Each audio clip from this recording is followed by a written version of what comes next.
Hoy vamos a seguir estudiando las instrucciones que el apóstol Pablo da sobre cómo debe de vivir un cristiano en sus relaciones diarias, en sus relaciones domésticas. Las clases anteriores hemos revisado de alguna manera cómo el vivir sabiamente tiene que ver con el vivir lleno del Espíritu. Y la última clase vimos las observaciones que Pablo da para los esposos y esposas en su relación matrimonial como cristianos. En los textos que vamos a ver hoy, la atención de Pablo se centra principalmente en otros miembros del hogar, los niños, los padres, los esclavos y los amos. Y vamos a ver esas dos relaciones que tienen mucho que ver con cómo podemos ser mejores hijos y cómo podemos ser mejores padres. Y de alguna manera, aunque ya no vivimos en un tiempo donde la esclavitud sigue existiendo, de alguna manera los principios que Pablo nos enseña nos dan luz para las relaciones también laborales, ya sea como empleados que tienen un jefe o también como jefes que tienen gente a su cargo. Entonces, todos estos consejos son sumamente útiles para nuestra vida práctica en el cristianismo. Dice Efesios capítulo 6, leo del 1 al 9. Hijos, obedeced en el Señor a vuestros padres, porque esto es justo. Honra a tu padre y a tu madre, que es el primer mandamiento con promesa, para que te vaya bien y seas de larga vida sobre la tierra. Y vosotros, padres, no provoquéis a ira a vuestros hijos, sino criadlos en disciplina y amonestación del Señor. Siervos, obedeced a vuestros amos terrenales con temor y temblor, con sencillez de vuestro corazón como a Cristo, no sirviendo al ojo como los que quieren agradar a los hombres, sino como siervos de Cristo, de corazón haciendo la voluntad de Dios, sirviendo de buena voluntad como al Señor y no a los hombres, sabiendo que el bien que cada uno hiciere, ese recibirá del Señor, sea siervo o sea libre.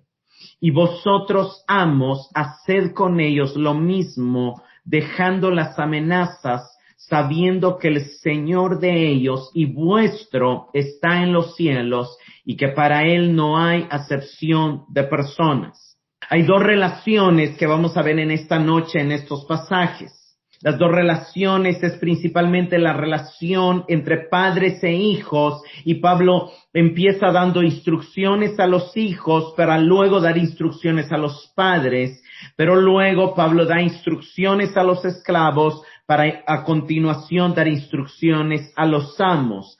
Y aunque de alguna manera vamos a explicar algunas cosas, no es que Pablo esté apoyando la esclavitud, sino que solamente Pablo está enseñando en lo que era la sociedad de su tiempo, de donde podemos extraer principios que vivimos en una época diferente, pero que siguen siendo aplicables para nuestra vida, porque la base que Pablo da no es realmente la sociedad ni una construcción, sino es el agradar a Dios. Y eso es lo que Pablo nos está llevando, ¿verdad? Dada que ya tenemos una nueva identidad en Cristo y que ya tenemos un llamado de manifestar a Cristo, ¿cómo podemos caminar en ese llamado? ¿Cómo se aplica ese llamado a los roles que ejercemos en la vida práctica? ¿Cómo se aplica ese llamado a nuestro trabajo como hijos, a nuestro trabajo como padres, a nuestro trabajo como empleados que rinden cuentas a un jefe, o como jefes o supervisores que también tienen gente a su cargo? Entonces, es muy importante, creo yo, la explicación que Pablo nos da en estos versículos para poder llevar a la práctica esa vida cristiana que nos ha dado una nueva identidad. Pablo empieza diciendo en el verso 1 del capítulo 6, hijos, obedeced a vuestros padres en el Señor, porque esto es correcto. Algo interesante es que en la época de Pablo normalmente se tendía a dirigirse en las cartas a los padres, a los jefes de familia, a las personas importantes, a las personas que tenían voz y voto. La semana pasada vimos cómo Pablo, cuando habla al matrimonio, no le habla primero al esposo, sino le habla primero a la esposa, porque le está dando su lugar, porque está reconociendo su valor, porque está reconociendo su autoridad, porque le está dando su dignidad. De la misma manera aquí en el capítulo 6, él empieza hablando a los hijos. No le empieza hablando a los padres como que son los únicos que tienen oídos y como que son los únicos dignos de recibir una palabra. No. Los hijos, aunque sean pequeños, aunque no hayan salido de casa, aunque sean adolescentes, aunque sean niños, tienen un valor, tienen una dignidad y tienen una capacidad de escuchar y tienen una dignidad que hace que Pablo les tome en cuenta.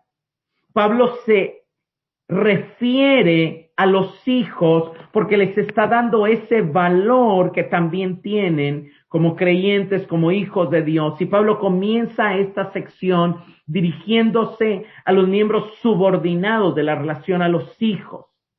Y entonces les da un consejo y les dice que su principal obligación ante Dios es empezar obedeciendo a Dios a través de obedecer a sus padres. En primer lugar, cabe notar que la palabra hijos que Pablo usa aquí es la palabra tegnon, que de alguna manera significa hijos en formación. Y eso hace referencia a que generalmente son los hijos que todavía están en el hogar. Generalmente aquí se refiere a los hijos que todavía están viviendo con sus padres, pero que ya son lo suficientemente mayores como para entender las instrucciones de sus padres y pensar y tomar la decisión de obedecer o no. Obviamente no se está refiriendo a un bebé, obviamente no se está refiriendo a un niño de 2 años que todavía de alguna manera no tiene la capacidad de analizar argumentos, sino que generalmente imita, generalmente responde, generalmente está aprendiendo del ambiente, del ámbito que le rodea, pero todavía no ha desarrollado un criterio propio. Entonces, por eso cuando vemos a un niño muy pequeño haciendo cosas, debemos de saber que generalmente ellos están imitando, ellos están reproduciendo lo que el ambiente les está enseñando y debemos de ser cautos en la manera en que juzgamos las actitudes de un niño muy, muy pequeño, ¿verdad? Y debemos de entender que ellos están, pues, siendo formados.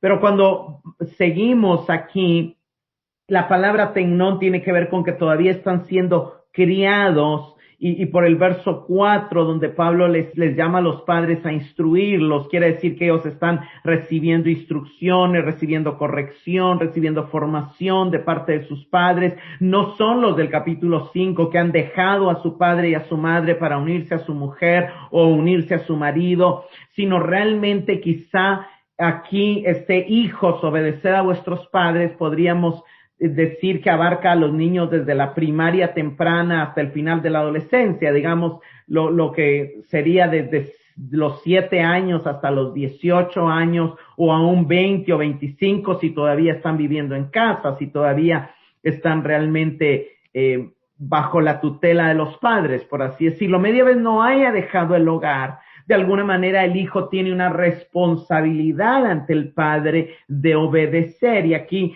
algo que vale la pena notar es que Pablo no usa la palabra someter que usó a las esposas. ¿Por qué? Porque de las esposas no se espera una obediencia ciega, sino que se espera un seguimiento voluntario al liderazgo del esposo. Pero para los hijos y para los esclavos, Pablo sí usa la palabra obedecer, que es una palabra que es más fuerte, o sea, tiene más fuerza que la palabra someter. Es bien interesante porque en la ley había una advertencia contra un hijo rebelde. Y esto, aunque va más para el padre, es algo bien interesante. Vamos a ver muy rápido, pero llama la atención este pasaje referente a la importancia de la obediencia, cómo Dios valora la obediencia y cómo Dios valora la obediencia, obviamente, y tenemos que entender a qué se refiere por obediencia en un contexto donde se está siendo instruido, donde se está siguiendo a Dios, donde se está obedeciendo a Dios. Veamos la calificación que se le da a la obediencia en el hogar en Deuteronomio 21, 18 al 21. Si alguno tuviera un hijo contumaz y rebelde, que no obedeciere a la voz de su padre ni a la voz de su madre, y habiéndolo castigado no les obedeciere, entonces lo tomarán su padre y su madre y lo sacarán ante los ancianos de su ciudad y a la puerta del lugar donde viva. Y dirán a los ancianos de la ciudad: este es nuestro hijo, es contumaz y rebelde, no obedece a nuestra voz, es glotón y borracho. Entonces todos los hombres de su ciudad lo apedrearán y morirá. Así quitarás el mal de en medio de ti, y todo Israel oirá y temerá. Miren, hermanos, este es un pasaje fuerte. Ahora, los que son padres van a entender aquí. Realmente, a veces nosotros leemos y escuchamos la palabra y a veces no logramos captar el principio espiritual que está detrás de estas palabras. Una mala lectura nos llevaría a pensar, wow, qué Dios tan estricto. Si un hijo es rebelde, hay que matarlo. Y entonces así se elimina la rebeldía y un Dios que está gobernando por el miedo. Pero realmente, si nosotros analizamos un poco más, vean la responsabilidad que tienen los padres. O sea, Dios está como empujando a los padres a criar a sus hijos. Dice, si alguno tuviere un hijo contumaz y rebelde, que no obedezca a la voz de su padre ni a la de su madre, y habiéndole castigado no le obedeciere, entonces los padres dirán a los ancianos de la ciudad, nuestro hijo es rebelde, y entonces la ciudad lo apedreará y lo matará. Ahora, ¿qué padre, sabiendo que tiene la responsabilidad de exponer la rebeldía de su hijo y que si la exponen será muerto, lo van a hacer? Obviamente, de manera consciente ningún padre, porque un hijo por naturaleza, por diseño, desarrolla un amor, un padre desarrolla un amor por sus hijos y de ninguna manera va a querer llevar a los hijos a que lo apedreen y a que lo maten. No hay ningún registro de que esto nunca haya sucedido y yo creo de que nunca haya sucedido. Lo que Dios está diciendo no es realmente que Él quiere que los rebeldes mueran. Lo que Dios está advirtiendo es que los padres tienen una responsabilidad de no dejar que la rebeldía sea fomentada en el hogar, que la rebeldía crezca en sus hijos, que llegue un hijo a una edad donde sea glotón, borracho, contumaz, rebelde, sino de alguna manera el punto de la ley es que hay una responsabilidad de los padres para con Dios de establecer límites a los hijos y de fomentar la obediencia. ¿Por qué? Porque la rebeldía desagrada al Señor. Y hay muchos otros pasajes donde vemos, por ejemplo, cómo Dios se reveló al sacerdote Elí a través del profeta Samuel y le dijo de que él iba a juzgar su casa porque sus hijos habían traído maldición y habían profanado el templo de Dios y él no los había reprendido. Entonces, ¿cómo fue desaprobado Elí? Fueron desaprobados sus hijos y al final la gente no los apedreó, pero Dios determinó que murieran en la guerra por causa de su rebeldía y principalmente porque su rebeldía estaba profanando los lugares santos de parte de Dios. Algo que es importante es que la palabra obedecer significa escuchar con atención y cuando vemos a Pablo dice, hijos, obedeced a vuestros padres en el Señor. Y lo que está diciendo aquí es obedeced a vuestros padres, no por lo que vuestros padres dicen, sino porque ustedes tienen la naturaleza de Cristo, están posicionados en Cristo y tienen por el Espíritu la capacidad de obedecer. Ahora, lo que está diciendo Pablo también es que la obediencia se basa en la relación que se tiene con Cristo. No se puede obedecer cualquier cosa y cualquier orden tonta, estúpida o de un padre, por ejemplo, borracho que le va a dar órdenes tal vez pecaminosas a sus hijos. La obediencia se debe limitar a aquellas cosas en las que se tiene una conexión con el Señor, en las que también se está obedeciendo al Señor. ¿Por qué? Porque obedecer a los padres en el Señor es justo o es correcto. Lo que está diciendo Pablo es que la obediencia adecuada a la ley de Dios o la obediencia que va alineada a los mandatos del Señor es lo que el Señor espera, es lo que es para lo que fuimos criados, ¿verdad? ¿Por qué? Porque si aprendemos la obediencia en casa nos va a ser más fácil obedecer al Señor después. Veamos qué dice Colosenses 3:20. Hijos, Obedeced a vuestros padres en todo, porque esto agrada al Señor. Entonces vemos que el pasaje paralelo en Colosenses dice exactamente lo mismo. Obedeced a vuestros padres, solo que aquí agrada en todo. Y obviamente en todo tiene que ver con lo que se está hablando, ¿verdad? Y Colosenses ha venido hablando de la fe, ha venido hablando de la esperanza, ha venido hablando del amor. Y es en todas estas cosas de las que Pablo está hablando y no se refiere a un todo como una obediencia ciega, sino como a una obediencia de alguna manera con la meditación de agradar al Señor. Siempre por eso Pablo agrega, porque esto agrada al Señor. Entonces, ¿cuál es la motivación de la obediencia del Hijo? El agradar al Señor. No necesariamente agradar ciegamente al Padre o dejarse gobernar o hacerse esclavo de tal vez las ideas pecaminosas o equivocadas del Padre, sino de alguna manera por agradar al Señor se obedece al Padre aquello en lo que de alguna manera se está agradando al Señor al mismo tiempo, ¿verdad? Y obviamente no es una obediencia ciega, y ahí es donde entramos algunos otros pasajes, y el verso 4 nos va a poner como el equilibrio, pero sigamos viendo el verso 2. Honra a tu padre y a tu madre, que es el primer mandamiento con una promesa. Aquí ya no se refiere solo a los hijos que están en casa.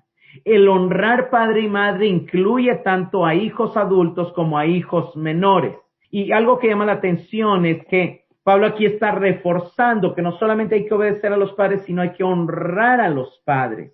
Pablo está repitiendo que este es el mandamiento que tiene una promesa, y no solo Pablo lo repite, Cristo 2 veces habló de este mandamiento. En una ocasión, cuando el joven rico le mencionó los mandamientos, Jesús le recordó dentro de los mandamientos importantes el honrar padre y madre. Y también lo vemos cuando él critica a los fariseos por promover el incumplimiento de este mandamiento. Veamos qué dice Mateo 15 del 3 al 9.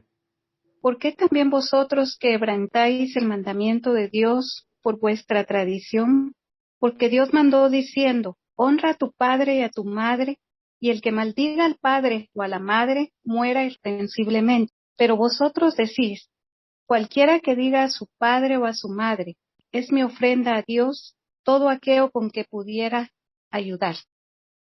Vemos que de manera muy interesante Jesús ataca a los fariseos, porque los fariseos usaban el tema de la ofrenda para decirle a sus seguidores que en lugar de honrar a su padre y a su madre financieramente, lo dieran para Dios, que eso era más agradable para Dios. Obviamente lo que ellos querían era la plata.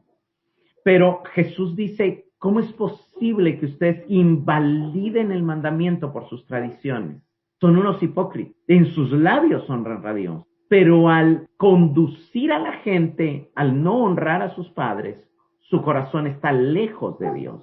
Y están enseñando como doctrinas lo que la ley no dice. Es bien interesante porque Jesús le está dando una importancia a la honra que se le da a los padres, aún para los hijos adultos, y está suponiendo, está enseñándonos que parte de honrar a los padres, obviamente incluye el respeto, pero también incluye el cuidado, también incluye aún el sustento económico cuando ellos lo necesitan. Y eso es bien interesante. Entonces Jesús le da un valor al mandamiento de honrar a los padres que los fariseos de hecho le estaban quitando. Luego dice el verso 3, para que te vaya bien y puedas vivir una larga vida sobre la tierra. Y obviamente aquí lo que Pablo está haciendo es citando la bendición que está en Éxodo 20 y que está en Deuteronomio 5 ligada a este mandamiento. Este mandamiento tiene una promesa incluida, y la promesa es para que te vaya bien y puedas vivir una larga vida sobre la tierra. El mensaje original decía que Dios te da, pero como aquí ya no está hablando de la tierra de Jerusalén, sino está hablando a un pueblo, a una iglesia mezclada de gentil y judíos que puede vivir en cualquier parte del mundo, ya Pablo le quita esa parte de la tierra que el Señor tu Dios te da, porque a nosotros pues Dios no nos ha dado una tierra como se la dio en el pasado al pueblo de Israel, que era la tierra pues de Palestina. El punto es de que ¿cuál es el significado de que te vaya bien y tengas larga vida? Obviamente que te vaya bien es que tengas bienestar y que tengas larga vida. De alguna manera, los judíos y los rabinos han interpretado esto como bienestar y productividad. Algunos lo interpretan como estabilidad social. Es algo bien interesante, pero lo que Pablo nos está diciendo es: yo reafirmo lo que la ley dice, y en el nuevo pacto sigue vigente que si tú honras a tus padres, eso va a influenciar en qué tan productivo seas, en qué tantas oportunidades tengas en la vida, en qué tantas puertas se te abran, en qué tanta estabilidad social llegues a tener. Y por el contrario, si tú deshonras a tus padres, le estás dando lugar a las tinieblas para robarte. Eso es parte de lo que Pablo está diciendo aquí. Y hermano, obviamente aquí esto se puede aplicar de diferentes maneras, pero al mismo tiempo también es un llamado para un examen de qué tanto estamos honrando a nuestros padres, y en todo caso de un arrepentimiento si no los estuviéramos honrando, para también quitarle derechos al enemigo. ¿Por qué? Porque toda la carta se debe de leer a la luz de que también hay una batalla en juego, y Pablo está diciendo estas cosas que está diciendo también por esa batalla que está en juego, de la cual pues vamos a empezar a hablar la siguiente clase. Verso 4. Padres, no provoquéis a ira a vuestros hijos. Hay un mensaje para los hijos, pero ojo, los hijos tienen una responsabilidad, pero también los padres tienen una responsabilidad. Así como en el matrimonio, las esposas deben de seguir el liderazgo de su esposo, pero los esposos deben esforzarse por amar y ser más tiernos con sus esposas. Aquí padres definitivamente incluye a los dos, pero hay un mayor peso de responsabilidad sobre los varones porque Pablo usa el masculino, Pablo usa patetes, es la palabra que Pablo usa, y obviamente tiene una mayor fuerza sobre los que estaban encargados del hogar, los que tenían la responsabilidad como cabeza de casa, obviamente en unión y en equipo, trabajando en equipo, en compañía con sus esposas. Pero el punto es que aquí lo que Pablo está diciendo es que los padres deben tener una sensibilidad y cierto cuidado a la hora de tratar con sus hijos. Es un mandato de no provocar a ira. Obviamente, primero se dirigió a los hijos, y el ser obedientes tiene que ver con que los hijos no provoquen a ira, la ira de sus padres, pues siendo rebeldes. Pero luego, al volverse a los padres, de alguna manera lo que está diciendo es que deben de sopesar el impacto de sus palabras y acciones antes de responder a sus hijos, en la manera que tratan a sus hijos. No sé si Vero me puede ayudar con Colosenses 3:21. Es un pasaje paralelo que dice básicamente algo similar, pero Pablo está diciendo que los padres deben medir sus reacciones ante los hijos, deben de descartar las palabras exageradamente duras. No está permitido, no es la identidad de un cristiano, no debe de llevar a un padre a insultar a sus hijos, a tratarlo con sarcasmo, a gritarle, a humillarlo, bromas inadecuadas o exigencias irracionales. Eso es lo que está diciendo. Veamos Colosenses 3:21. Padres, no exasperen a sus hijos para que ellos no se desanimen. Vean lo que está diciendo. Me gusta la versión Palabra de Dios para Todos. Dice: no sean tan exigentes con sus hijos para que ellos no se desanimen. Entonces hay un mandato a los hijos de obedecer a los padres, pero también hay un mandato a los padres de no ser tan exigentes. O sea, también hay un llamado a entender que son niños, a entender que están aprendiendo, a entender que están en formación, a entender que no tienen el mismo nivel de razonamiento que un adulto. Y ahí es donde viene el verso 4, sino criarles en la instrucción y amonestación del Señor. O sea, hay una responsabilidad mayor en los padres de educar a sus hijos de manera que sean entrenados para entender la fe cristiana y para vivir de acuerdo a ella. Primero dice criarles, y esa palabra criar tiene que ver con cuidar, tiene que ver con darles cariño, tiene que ver con formarlos. Es una palabra que se usó, es la misma palabra que Pablo usó, que los esposos deben de cuidar a sus esposas como a sus propios cuerpos, que él usa entre las tesalonicenses para decirles que fue como una madre que cría a sus hijos con amor, con ternura. Algunos lo traducen como nodriza, ¿verdad? Como una nodriza que cría, que da ese tierno cuidado, que da ese ámbito de seguridad primero. Porque miren, hermanos, no se trata de exigir si primero no se da amor. La primera formación es el amor. La primera formación es darle seguridad a los hijos. Y esa es la primera responsabilidad de los padres, darle seguridad. Eso incluye la palabra criarles. Pero luego dice en la instrucción y en la disciplina del Señor. Entonces hay una responsabilidad también de educarles. La responsabilidad de educarles no es de las escuelas, no es de los institutos educativos, no es de los colegios. La responsabilidad es del padre.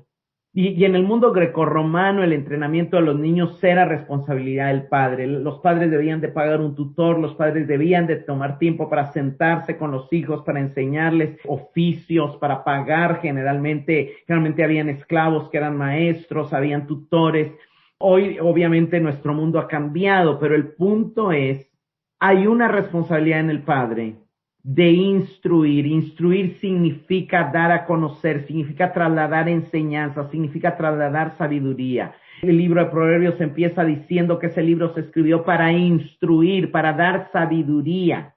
Y más adelante, por ejemplo, en Proverbios 15:15 dice que el necio rechaza la instrucción de su madre, mas el que acepta la reprensión es prudente. Y algunas versiones usan la palabra disciplina, pero es esta misma palabra instrucción. Proverbios 19:20 dice, escucha, hijo, la instrucción de tu padre para que te hagas sabio. Entonces el padre tenía la responsabilidad de instruir, pero la siguiente palabra que Pablo usa es amonestación. Y tanto la instrucción como la amonestación deben de ser en el Señor, y lo que se refiere aquí es lo que Dios ha ordenado, lo que ha procedido del Señor. Está bien instruirlos en ciencias porque Dios creó el mundo, porque Dios nos dio la habilidad para desarrollar la ciencia, porque la mayoría de los científicos de los siglos anteriores eran cristianos y desde sus ideas en Dios sabían que Dios les había dado la inteligencia para descubrirlo y para conocer y para mejorar y para avanzar. Hay un mandato cultural de sojuzga la tierra, gobiérnala, y eso tiene que ver con el avance científico y tecnológico. Es el cumplimiento de ese mandato los que muchos han hecho y realmente, como alguien dijo, ¿verdad? Cuando empiezas en la ciencia, los primeros pasos tal vez puedes tener la tendencia de convertirte ateo, pero cuando profundizas más terminas creyendo más de lo que creías antes, porque en la medida que se avanza en ciertos conocimientos se llega a la conclusión de que es imposible de que no haya un Dios, un diseñador perfecto, una causa última de todas las cosas, sobre todo cuando entendemos lo complejo que es el diseño pues de muchas cosas que el hombre nunca podría crear como Dios las creó. Pero regresando al término, en la instrucción y en la disciplina del Señor, yo creo que entendemos bien la palabra instrucción y entendemos y la relacionamos quizá con la palabra educación de nuestros tiempos, pero yo creo que hay un mal entendimiento de la palabra amonestación. Y la palabra amonestación es importante entender que en el griego es la palabra noutheia. Y la palabra noutheia es un término que se compone de dos palabras, la palabra nous, que significa mente, y la palabra phioei, que significa poner. Y de alguna manera el significado es ejercer influencia sobre la mente. Ese es el significado de la palabra amonestación. A veces entendemos la palabra amonestación o la palabra disciplina con corrección, con castigo, con pegar, con maltrato físico, y ese es un entendimiento totalmente incorrecto de lo que la Biblia dice. El enfoque que le da la Biblia a esta amonestación es consejería verbal. Lo que está diciendo Pablo es que el padre debe de aprender a sentarse con el hijo y a argumentar con el hijo explicándole por qué sus comportamientos están incorrectos. No se trata de que le pega al hijo y entonces el hijo sabe que hacer eso está mal y que cuando haga eso le va a pegar o el papá se va a enojar. Ese no es lo que la Biblia nos manda y esa no es instrucción en el Señor, ni es amonestación en el Señor, ni es disciplina, ni es el mandato de Dios, ni es el consejo de Pablo. Lo que Pablo está diciendo al decir amonestación es que el padre tiene la responsabilidad de advertir al hijo de los peligros, de tomar ciertas acciones, de aconsejar a los hijos por qué ciertos comportamientos no son los adecuados, de recordarle los riesgos, de corregir, de redireccionar sus malos pensamientos, la mentira que está recibiendo en los lugares de estudio o en el medio, en los sistemas. De alguna manera es del sentarse, es del dialogar, buscando cambiar la manera de pensar. Amonestación viene de esas dos palabras que significa poner algo sobre la mente o influir la mente o cambiar la manera de pensar. Y miren, hermanos, la única manera que se cambia la forma de pensar es el diálogo. Amonestación se debe de entender como una invitación al diálogo. Pablo le está diciendo, críen a sus hijos, primero denles protección, denles seguridad, denles amor, ok, edúquenlos, páguenles una universidad, un colegio o esto, o edúquenlos ustedes en casa por medio de homeschool, pero aparte amonéstenlos, dialoguen, háganles ver qué comportamientos no están correctos y las razones por las que no están correctos.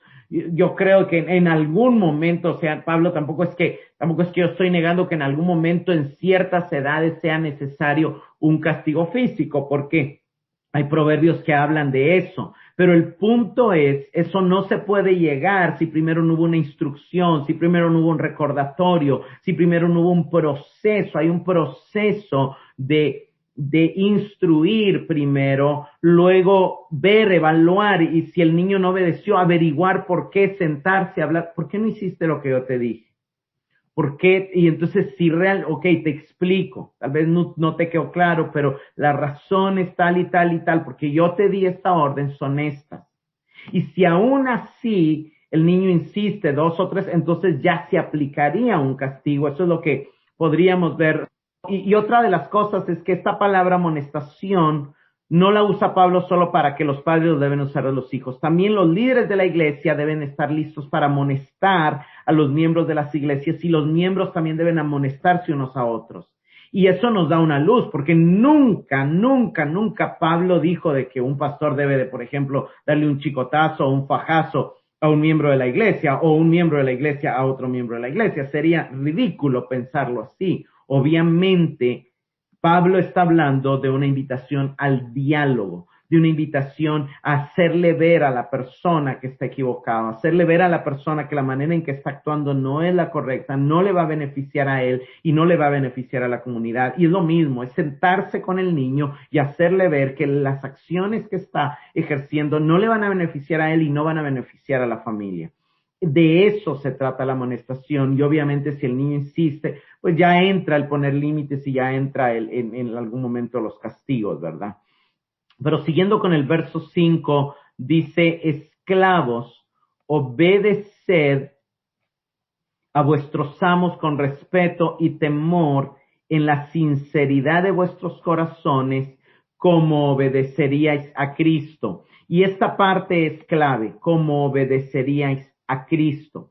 En primer lugar, obviamente, ha habido mucho debate de por qué si Pablo respaldaba o no respaldaba la esclavitud, por qué él no, pero sin embargo, hay un pasaje en 1 Corintios 7 donde vemos que él no la respalda. Él le dice a los esclavos, procura tu libertad. Si eres esclavo, pues, sé cristiano como esclavo, pero procura tu libertad.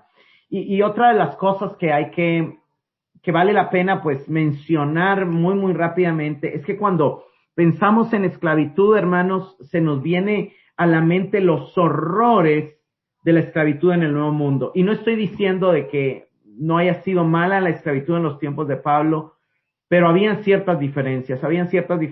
Uno de los comentaristas menciona al menos 5 diferencias que voy a leer muy rápido.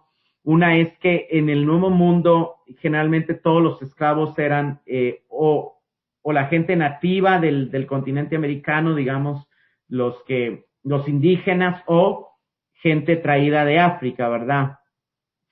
Sin embargo, en la época romana los esclavos no jugaban los factores raciales no jugaban papel alguno. De hecho, generalmente la fuente más común de esclavos en Roma eran los prisioneros de guerra, pero también habían personas que por causa de sus deudas se vendían a sí mismos como esclavos. Entonces habían esclavos de cualquier nacionalidad, o sea, no eran solo personas de color moreno que eran esclavos o solo, no, podía ser esclavo un mismo romano, un judío, un mismo griego, un mismo italiano, o sea, cualquier persona podía ser esclavo y cualquier persona podía tener esclavos si tenía la capacidad económica.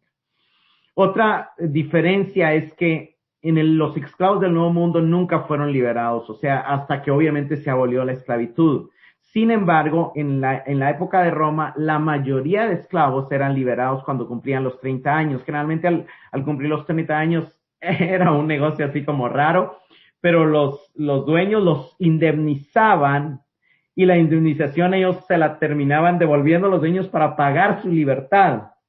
Entonces ellos podían seguir siendo esclavos y usar el dinero en otras cosas o pagar deudas, o ellos podían comprar su libertad con eso. Y hubo mucha gente que compró su libertad, obviamente, ¿verdad? Con una cantidad de dinero, obviamente, alguien podía pagar por su libertad y entonces podían ser libres de la esclavitud. Y eso no se dio, obviamente, en la esclavitud de América, Brasil y el Nuevo Mundo. Entonces había una diferencia. Otra diferencia es que muchos esclavos en la época de Roma trabajaban en diferentes posiciones y especializados. O sea, generalmente los esclavos del Nuevo Mundo solo fueron en la agricultura y en cosas de alguna manera más humillantes.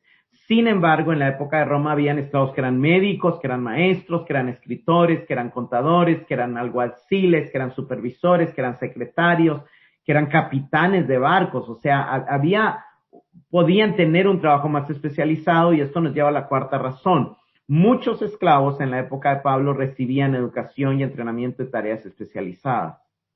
Tristemente, los esclavos que hubieron en Estados Unidos y en América nunca recibieron una educación realmente como muy formal, ¿verdad? Obviamente, al contrario, era beneficioso para el amo que el esclavo no estudiara o solo lo básico, por así decirlo, ¿verdad? Y por último, la última diferencia es que los esclavos liberados en la época de Roma generalmente se convertían en ciudadanos romanos y a veces seguían teniendo una relación con sus anteriores amos, pero ahora como trabajadores o como clientes.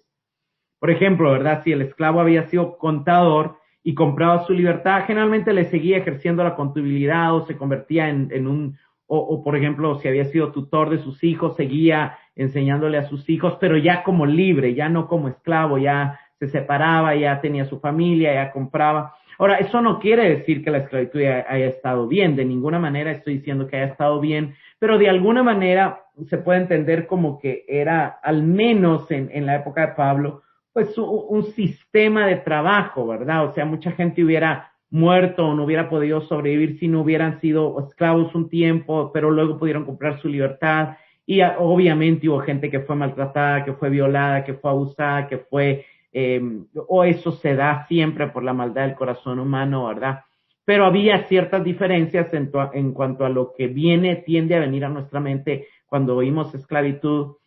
Entonces debemos de entender que aquí Pablo no está apoyando la esclavitud, ni está sustentando la esclavitud, ni está dando una razón para la esclavitud. Es interesante porque él da una razón para el matrimonio, diciendo, Dios dijo, dejará el hombre a su padre y a su madre. Él da una razón para la obediencia a los hijos. Dios dijo, este es el primer mandamiento con promesa.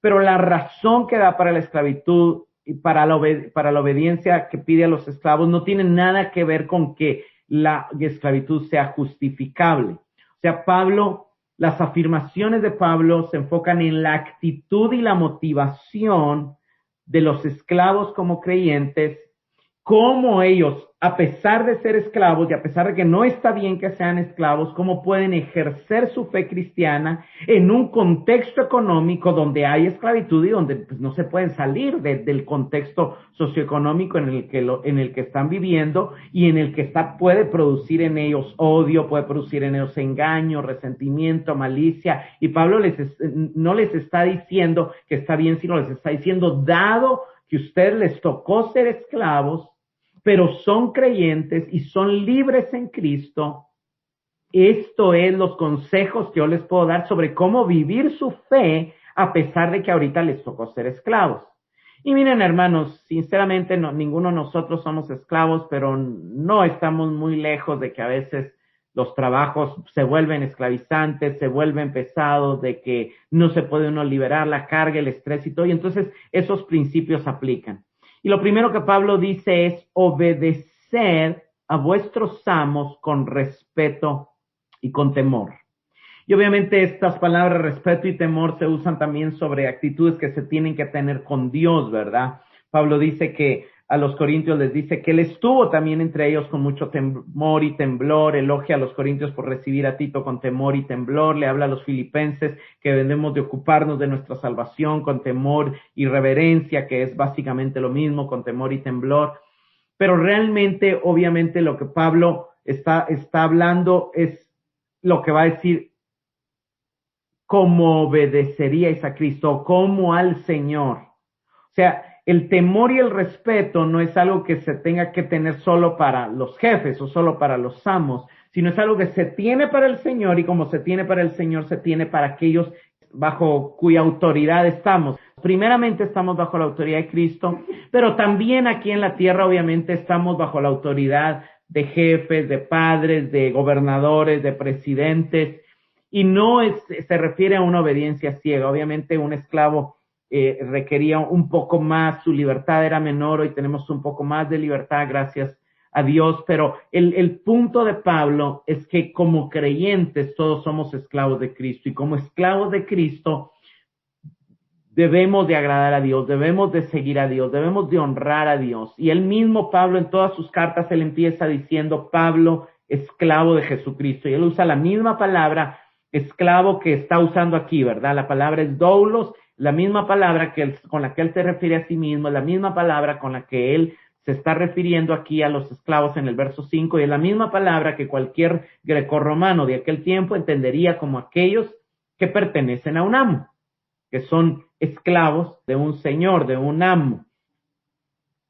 Y vemos básicamente tres actitudes que Pablo da. Primero con respeto y temor. Luego la segunda actitud que Pablo les pide es con la sinceridad de vuestros corazones.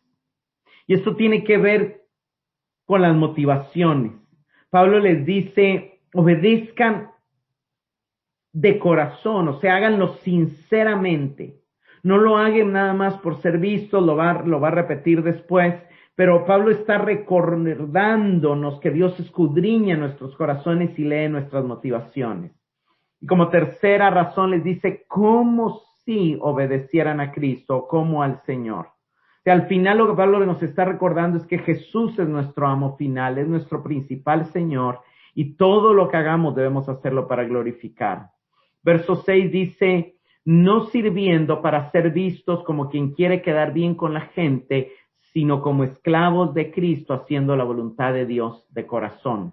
Y es básicamente lo mismo que está diciendo. Alguien que lo hace de corazón no lo hace por quedar bien, no lo hace, o sea, no barre como decimos en Guatemala, solo donde pasa la suegra, ¿verdad? Solo donde se ve. Sino si va a barrer bien, va a eliminar toda la suciedad. O sea, no solo para que alguien diga, barrió, sino realmente lo va a hacer porque realmente está eliminando la suciedad. Por poner un ejemplo, ¿verdad? Pero el punto es, o sea, hay muchos empleados, hay muchos veces que a veces cuando está pasando el jefe, entonces nos ponemos en la máquina, pero cuando el jefe no está, no. Y no es lo correcto, digamos, no debemos de trabajar, no debemos de servir, no debemos de hacer las cosas que hacemos solo por quedar bien con la gente. ¿Por qué? Porque como hijos de Dios, como nacidos de nuevo, como pertenecientes a Cristo, no vivimos para agradar a la gente.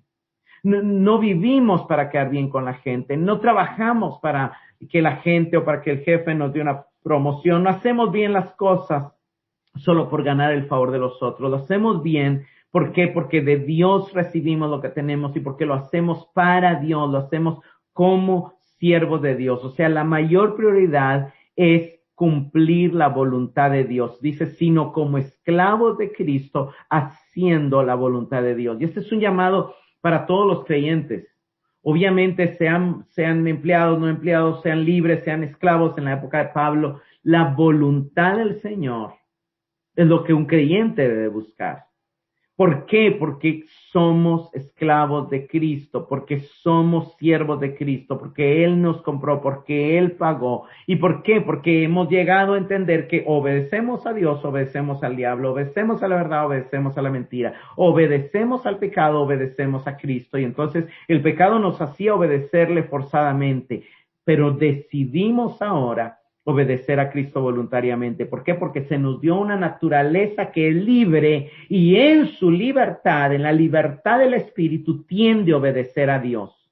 Porque la ley del Espíritu de vida en Cristo Jesús nos liberó de la ley del pecado y de la muerte, pero esa misma ley nos guía a la ley de Dios, nos guía a agradar a Dios, nos guía a hacer la voluntad de Dios. O sea, tenemos las dos tendencias. Nuestro espíritu se deleita en la ley de Dios.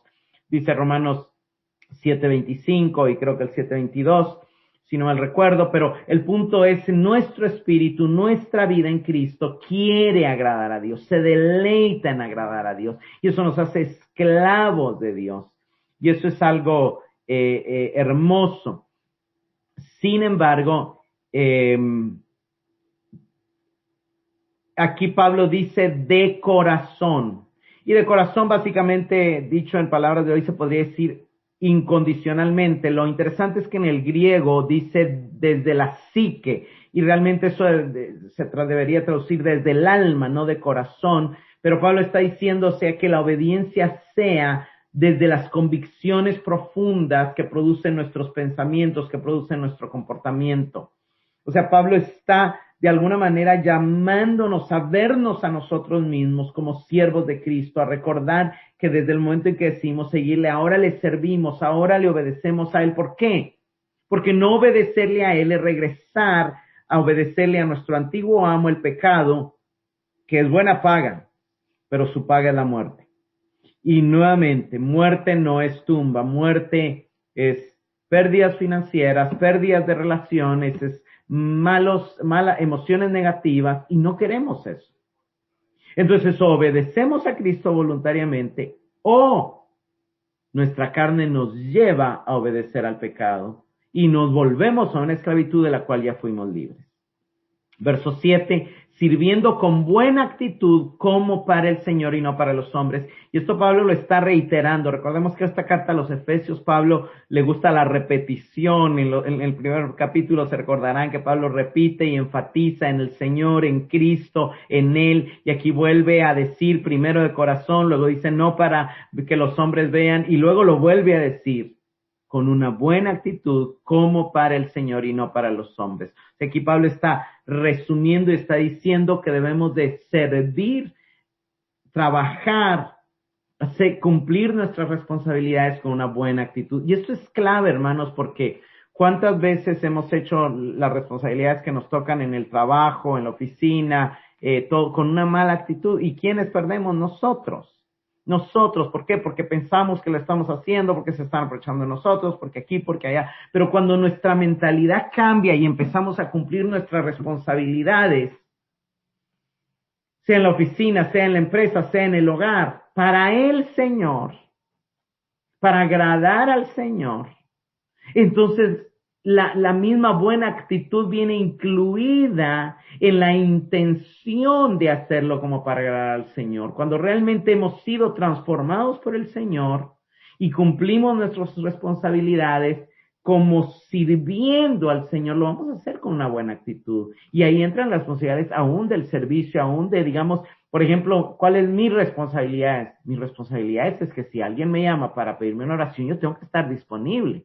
Que si alguien necesita un consejo, yo tengo que hacer el tiempo para dárselo. Que, por ejemplo, tomar el tiempo para preparar bien, desengranar bien estos pasajes y todo. Pues yo tengo que hacerlo con buena actitud. Yo no puedo estar así como que, sí, ok, ¿y ahora qué quiere? ¿Y ahora qué pasó? ¿Y ahora por qué me está llamando? O sea, no, porque entonces si yo estaría haciendo eso, lo estaría haciendo para los hombres y no lo estaría haciendo para el Señor. Pero cuando yo entiendo que a quien yo sirvo, cuando atiendo a alguien es al Señor, yo lo voy a hacer con buena actitud. Porque yo sé que el Señor me está viendo, y ahí está donde Pablo apunta en el verso 8. Pablo quiere que tengamos una buena actitud en el cumplimiento de nuestras responsabilidades, y nos da la razón. Verso 8, sabiendo que cada persona, si hace algo bueno, esto recibirá recompensa del Señor, sea esclavo, sea libre.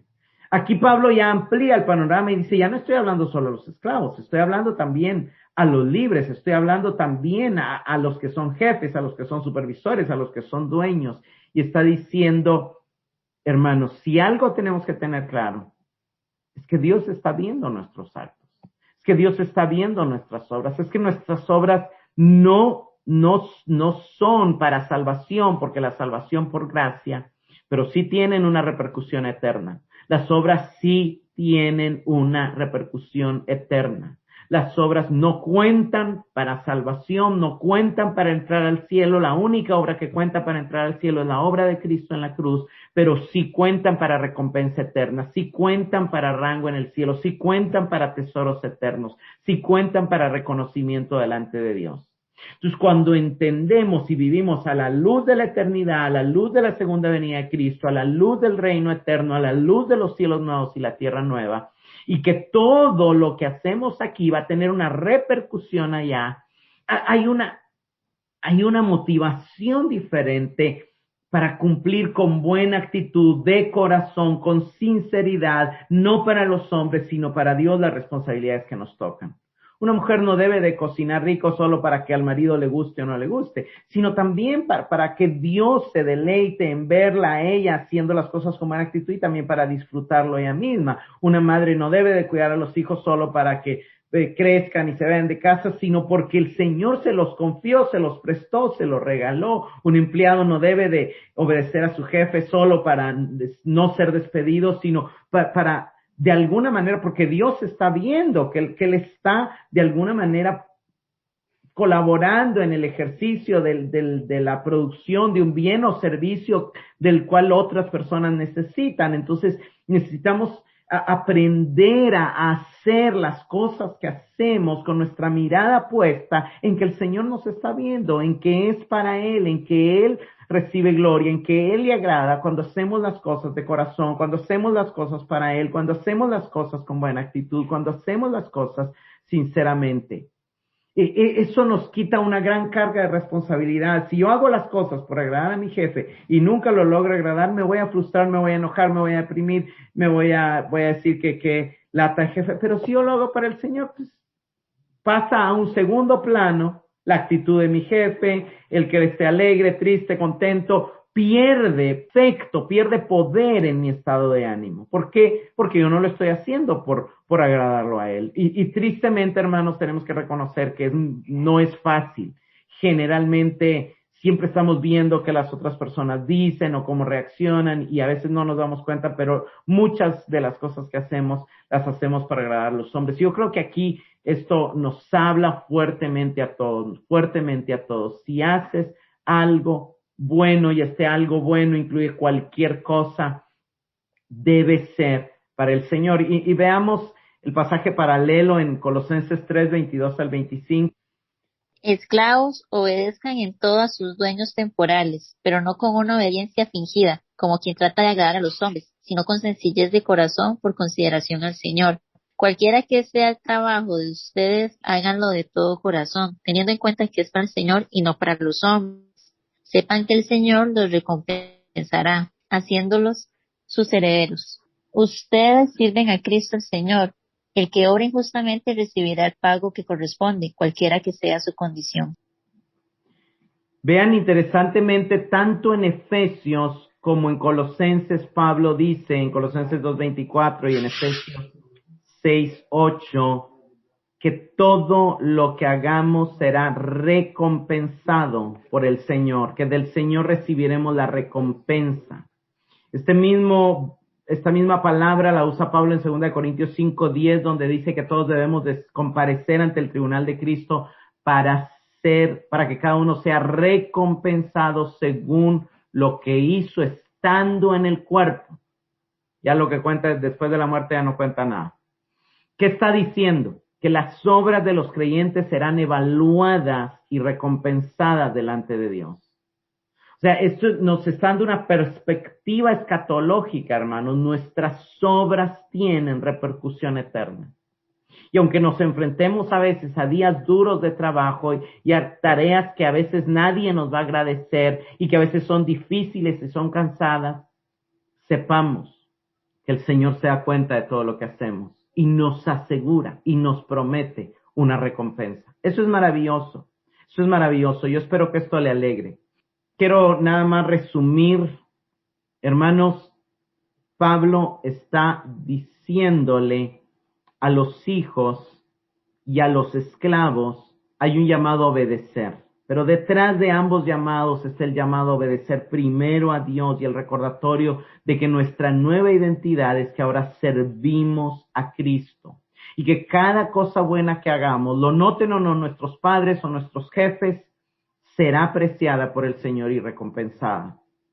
Lo que Pablo nuevamente le dice a los hijos no significa que no puedan hablar con sus padres, no significa que no puedan intentar entender mejores sus razones y pedir la reconsideración e incluso la excepción a una instrucción dada.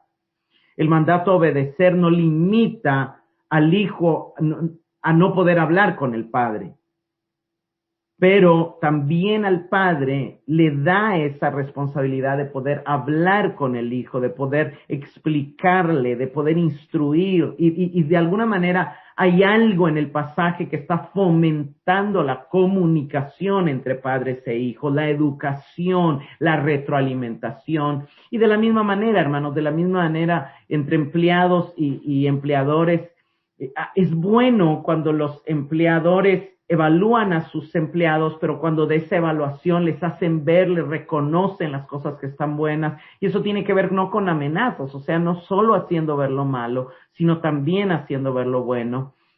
Y eso está de alguna manera, entonces Pablo está llamándonos a cómo aplicar nuestra fe cristiana a nuestras relaciones. Déjame terminar como siempre, con algunas preguntas de reflexión. ¿Logras percibir cómo una identidad sana en Cristo, así como la llenura del Espíritu, producirán obediencia, respeto y armonía en las relaciones con otros? ¿Sabías cuán importantes son las relaciones para el estado de ánimo, la paz y la felicidad en la vida? Y cómo el Evangelio también nos enseña cómo vivir el cristianismo en todos los aspectos, y eso hace sumamente relevante el Evangelio. Como hijo, ¿cuál es tu relación con tus padres? ¿Hay en ti disposición a obedecerles y a dialogar con ellos respecto a las órdenes que no te parecen adecuadas o justas? Y si ya saliste de casa, ¿estás pendiente de ellos para honrarles? ¿Estás pendiente de su bienestar? Como padre, ¿estás dedicado a formar a tus hijos, pasando tiempo con ellos, instruyéndoles y explicándoles las razones? ¿Controlas tu carácter al corregirles y fomentas el diálogo para que puedas comprender tus motivos al limitarles ciertas cosas para su bien? En tu trabajo, como empleado, respetas a tu jefe y honras su posición más que su carácter, más que su madurez. Respetas su posición y haces su trabajo para agradar a Dios. Padre, gracias por esta palabra. Gracias porque nos permites ver, Señor, que la vida cristiana tiene implicaciones para nuestra vida práctica, para nuestra vida día a día. Señor, gracias porque el entender nuestra identidad en ti nos conduce a obedecer tu palabra. Señor, ayúdanos a obedecer a nuestros padres, a obedecer a nuestros jefes, a cumplir con nuestras responsabilidades y con nuestros roles en la casa y en el trabajo, no para agradar a los hombres, sino para agradarte a ti. Señor, que quede grabado en nuestros corazones que cuando no te estamos sirviendo a ti, terminamos sirviendo el pecado, porque esa es la única otra opción que tenemos. Y que elijamos siempre servirte a ti, honrarte a ti, agradarte a ti y hacer tu voluntad. En el nombre de tu Hijo, nuestro Señor Jesucristo.